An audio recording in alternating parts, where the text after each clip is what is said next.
Hi, and welcome back to Football Made Simple.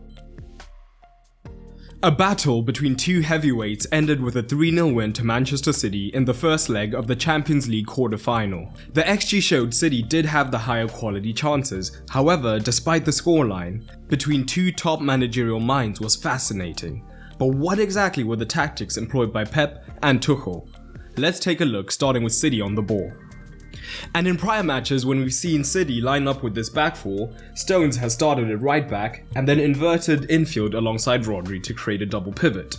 This was still the end result. However, rather than being a right back who inverted, he instead started as a centre back who would then push up into the midfield, so that Akanji was the widest centre back down the right hand side. And when out of possession, Bayern set up in a 4-2-3-1. And rather than always be overly aggressive in pressing, they instead looked to keep their wingers fairly narrow. And this was because they are aware of the City midfield box, which overloads most three-man midfields on the build-up, and Tuchel wanted to avoid that. So, by keeping his wingers this narrow, they were almost effectively central midfielders, so that Bayern now in fact had the man advantage. So here we see Koeman is narrower, more concerned with Akanji, as well as De Bruyne high in the half space, while Sane from here could press Ake or Gundogan deeper, but is willing to leave Grealish free out wide, as his main priority is compacting the space. And from here, with Gnabry pressing the central centre-back in Diaz, he would go wide to one side or the other, and once he did, the winger would then spring forward to press, and crucially, Musiala would cover one of the pivots, and the far side winger would cover the secondary pivot, so that again they still had a 4 versus 4 against City's midfield box and would not be overloaded. And with the fullback pushing high up, City were often forced backwards. So here we see one such example where Diaz had the ball, so Koeman was wider ready to press Ake, meaning that Sane came infield on Stones. As the ball was played wide, Sane was now pressing on Akanji, which was the trigger for Koeman to move in onto the second pivot. So in these scenarios, City would look to drop one of Stones or Rodri deeper, with the goal being to draw Musiala or one of the other midfielders higher up into the press, creating more space in the midfield. And as a man dropped deeper, Haaland would also drop into the midfield, looking to provide the extra option for progression. And he may not be the most aesthetic with his linker play, but he still did a good job of holding up the play and looking to find runners in and around him. Alternatively, they could instead be more aggressive with their centre-backs, either the wide centre-backs or even Diaz himself, and look to drive past the pressing man as they had the natural 3 versus 2 advantage. And once this occurred, it would draw a man from higher up the pitch, either allowing them to play through the centre, or if it was a winger committing, freeing up a wide centre-back to then move into the space. But the flanks were key for City, and a key focus for them was looking to orchestrate 1v1s. And increasingly we saw the half-space men look to overload the wide regions as they were struggling to pick up the ball in these regions.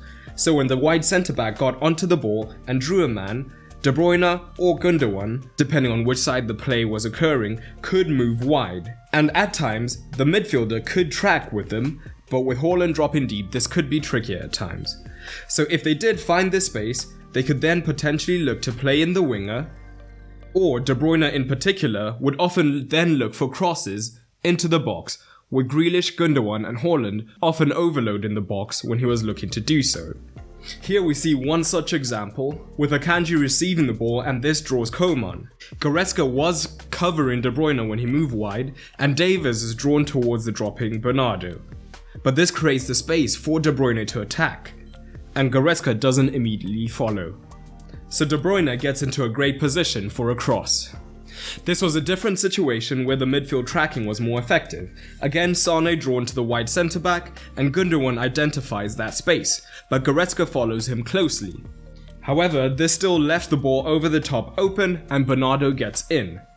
And again, getting the 1v1s for the wingers was key, with both of them being crucial in this match, completing the joint most dribbles.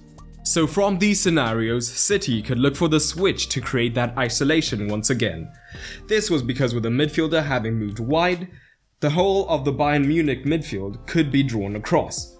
That, combined with the man in the half space drawing in the fullback, as well as the far side winger, as we discussed, defending narrow rather than wide, ready to press the centre back or cover the half space, meant that the far side winger would consistently be free to receive the switch, then have the 1 versus 1. Here both Coman and Sané are fairly narrow, and as we discussed, City could be aggressive with their centre backs and Diaz moves forward. Davies was on Gundogan in the half space, so Diaz commits the switch. And now there's a 1v1. Grealish enjoyed similar situations because the ball was on the right, and once again we see that Coman was narrow, covering the half space or Ake, so Rodri can go for that switch to Grealish. And now there's a 1v1. But the game was actually won and lost when Bayern were in possession, and Tuchel actually had some great plans for the Bavarians that were outdone by moments in the game. So let's take a closer look at Bayern in possession and City's interesting defense. Much like City, Bayern built in a back three that could look like this, with Pavard coming in off the flank. And City were more aggressive than Bayern in their press, also looking to press with the front three, and this was through Haaland, Grealish coming in off the flank on Pavard, and De Bruyne was often tasked with pushing high up on the right hand side, whilst Rodri and Gundogan would look to back up this press, with Bernardo deeper covering the aggressive Davies. But this shape was causing serious problems for Manchester City in the defensive phase, as not only was this 3 versus 2 in the midfield bad enough, but Gnabry was not operating as a proper forward, and instead would look to drop in alongside Musiala, so often they had a 4 versus 2 against the City midfield, forcing the centre backs at times to come out of position, though this would be risky with the pace of Sané and Coman attacking. This natural overload was also paired with extreme fluidity from Bayern Munich, with the front four all comfortable switching into different zones. So the end result of this is that Bayern were consistently able to find men between the lines who could then turn and run at the City backline. So here we see that City front three on the Bayern back three, Bernardo deeper on Davies, and Rodri and Gundogan are being aggressive on the natural double pivot. In this case, when Musiala drops deep, Stones does follow, but of course that means either Sané or Coman are 1v1 with Akanji, and with City's high line there would be space to play into. And actually in these scenarios, Upamecano is given a lot of responsibility on the ball, having the most touches for Bayern, and he would at times be tasked to carry the ball into the midfield, past the pressing man, in order to increase the numerical advantage in the midfield. And this actually worked well until it didn't. Here's an example of it actually working well with the City front three pressing. Upamecano gets past Haaland pretty easily, and now Grealish has to deal with him, so Pavard would potentially be free to receive down the outside. And here's where we had a great tit for tat between Tuchel and Pep. To deal with these potential overloads, City would at times shift to more of a 4-4-2, with De Bruyne and Haaland being the highest up, but being passive on the double pivots, hopefully allowing Gundogan and Gnabry to be deeper on their men. Bayern would instantly respond, as Davies could now be more aggressive down the outside, as could Pavard down the right hand side.